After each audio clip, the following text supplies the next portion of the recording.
alide ila walla nyande na mm walla fa jom hunde mittoro den metti ka walla taw yimɓe ne kaɓa mi hun senda fa cawto fa gonma fi ka nayni ka jongu du ayin yaari mata to kaɓan wiya ka sa ta yimɓe ka fu sinu ɓe sona sende ɓe wiya ka nadde fu mo baasi welata maayi fu fiyata min le ha nden tawto yimɓe ne kaɓa ɗon joɗɗon dalna ɓe ɗum ɗon weli ka koɓe cenda ɗum welay kam fe tawatna ja yimɓe ne kaɓa fu sendu ɓe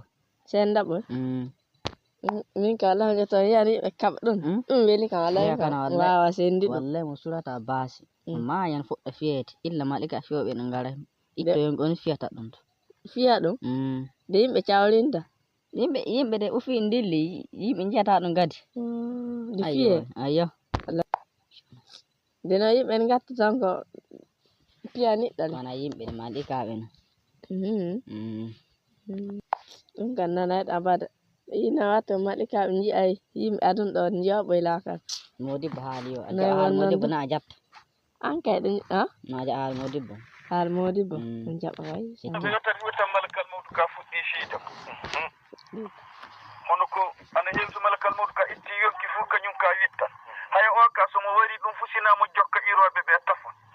eɓe iroma ɓe dillo omo fuɗɗa fiide fade lamdotoɓe ɓe warti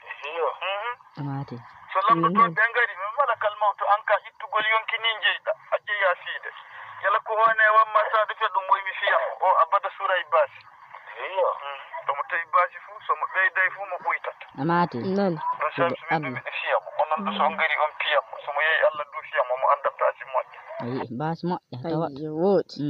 jaɓ acci tan ɗo ko kolma fu jaɓa anan ayyo wooti salamu aleykum alide ila walla nyande na walla fa jom hunde mittoro den metti ka walla